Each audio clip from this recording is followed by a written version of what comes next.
Salut à tous. Donc voilà, on a un petit peu avancé, la gorgone est collée, hein. C'est un petit peu galère, donc j'ai pas pu filmer en même temps parce que voilà, il faut quand même être près de soi, bien tout tenir, bien tout faire, bien presser à certains endroits. Donc on voit la petite partie devant.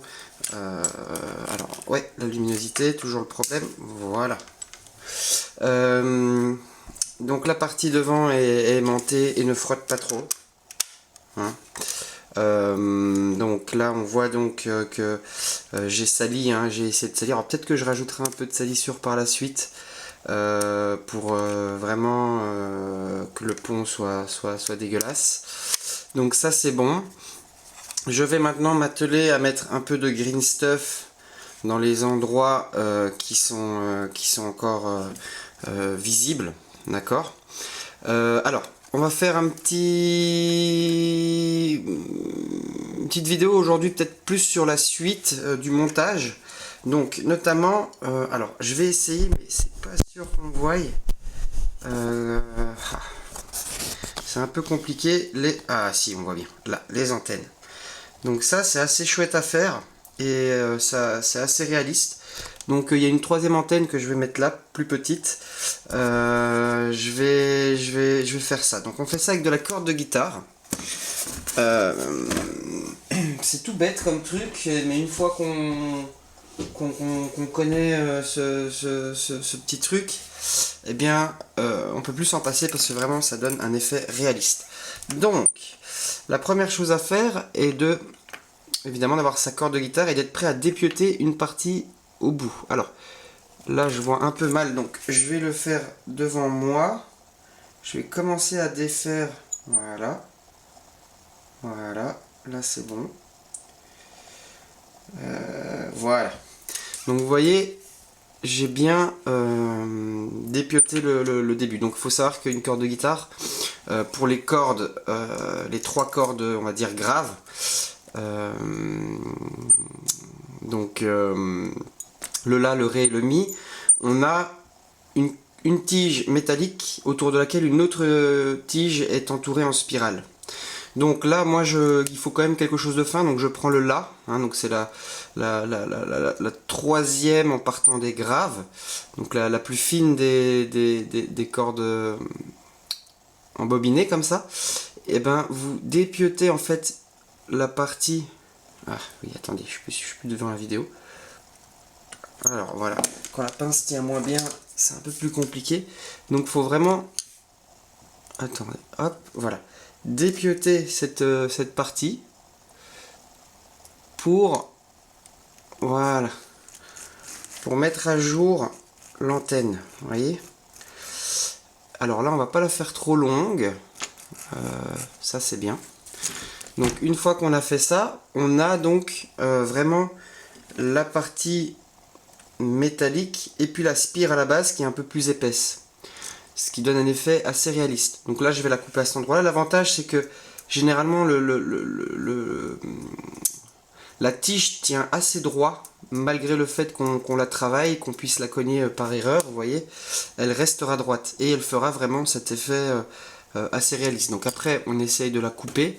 Alors ce qu'on peut faire aussi, c'est couper en aval, dépioter un petit peu pour avoir une pointe qu'on puisse rentrer dans le port de l'antenne. D'accord? Donc, on va la couper. Hop. Voilà. Le reste de la corde, on met de côté.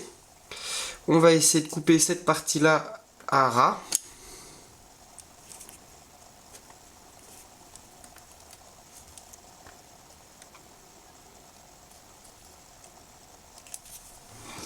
Voilà.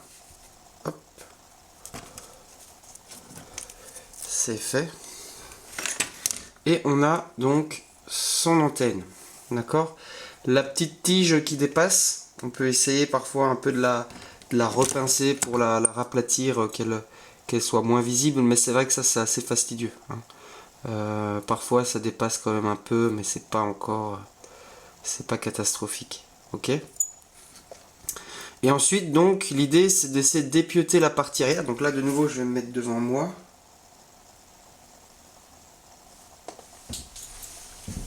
Ah. Donc voilà, hein, j'ai fait tomber l'antenne. Donc j'ai coupé la vidéo parce qu'il a fallu que je la ramasse par terre. Et c'est tout petit. Donc voilà, vous voyez, vous faites pareil. Vous faites pareil à l'arrière. Hein, ce qui permet du coup de faire un petit trou, d'enfoncer l'antenne et de la coller de manière à ce qu'elle tienne un peu mieux. Donc vous voyez là maintenant, hop, si je me mets sur la Gorgone, voilà, j'ai l'antenne qui va, la dernière antenne qui va se placer ici. Ok. Alors pour les parties latérales de la Gorgone, on a donc deux possibilités. Donc ça, on peut l'enlever. On a les armes de tourelle. Donc le bolter lourd, le stubber lourd, le lance-flamme lourd. Ok.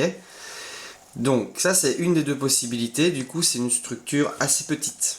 D'accord. Et l'autre possibilité qu'on a, c'est le mortier. Hein, le mortier jumelé. Donc qui lui est un peu plus large. Vous voyez la différence.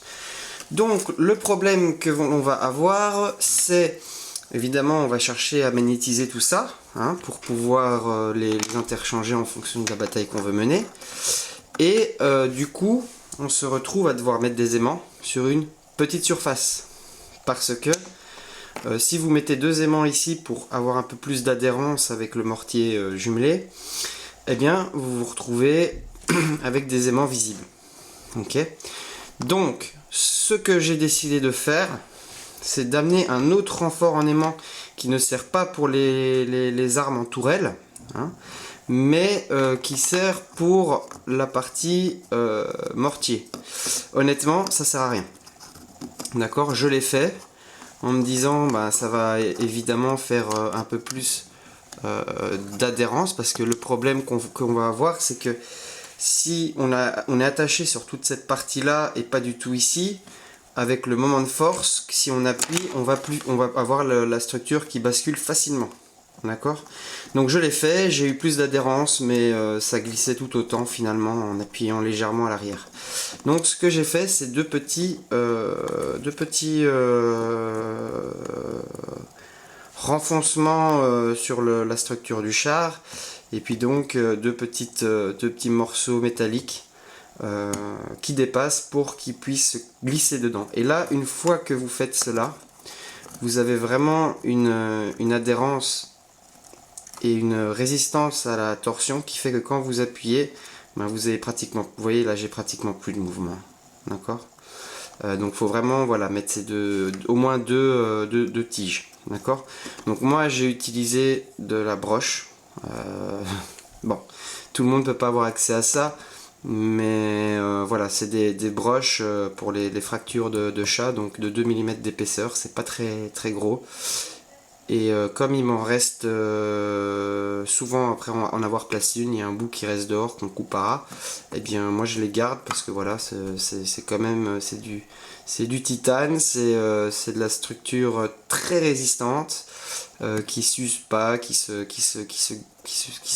détériore pas, et qui voilà, donc je les garde et voilà ce que je peux après être amené à en faire.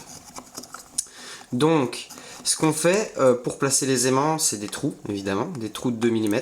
On est toujours sur du trou de 2 mm. Pareil sur la partie extérieure, on met les aimants en mettant de la colle bien sûr, mais en les enfonçant à ras. Et puis après le tour est joué. Alors juste un petit truc, essayez pas de noter, de vous faire des trous et puis après d'essayer de voir à quel endroit le trou va. Non, vous percez complètement, d'accord, complètement au travers. Vous voyez, l'autre côté a été entièrement percé. Et une fois que c'est fait, vous repercez de l'autre côté en plaçant la structure parfaitement à l'endroit où vous voulez qu'elle soit. D'accord, donc vous repercez légèrement, hein, vous cherchez même pas à percer en fait, mais vous allez juste essayer de marquer les endroits où il va falloir mettre les aimants ou les deux fameuses tiges. Et une fois qu'elles sont marquées, après vous repercez tranquillement sans abîmer. Réfléchissez bien en le faisant parce que voilà, il y a des endroits où il faut éviter d'attaquer la partie du mortier jumelé parce que très vite vous pouvez vous retrouver dans une structure très peu épaisse et du coup ben, vous allez complètement trouer, vous ne pourrez pas mettre votre aimant, ça va pas être beau. Ok. D'ailleurs, si vous regardez bien, j'ai été juste là. On voit un tout petit trou et on voit l'aimant qui brille un peu au milieu. Ok. Donc voilà, ça c'est comme on procède. Il faut évidemment faire attention à ce que tout soit bien à plat, hein, parce que sinon, ici, si ces deux aimants n'étaient pas à plat, et bien après la tourelle, elle appuie dessus, elle frotte et ça va gêner. Ok. Voilà. Donc j'en ai fait qu'un pour l'instant. Là, la deuxième est en cours d'arrangement. Donc, vous voyez que sur l'autre, j'ai pas cherché à mettre mes aimants là. Ils serviront pas. Ils servent pas finalement. Et puis voilà, une fois que ça c'est fait, on va pouvoir s'attaquer à la peinture des compartiments latéraux et enfin, j'appelle ça comme ça, ouais, des chenilles, hein, et le reste de la structure principale. Mais évidemment, d'abord je vais devoir attendre que la green stuff soit posée et puisse sécher. Et puis tout à la fin, on fera la rampe frontale, d'accord, et puis après les petits détails, les mitrailleuses, les petits barils, enfin toutes ces choses là. Voilà, donc je vais m'attaquer à tout ça.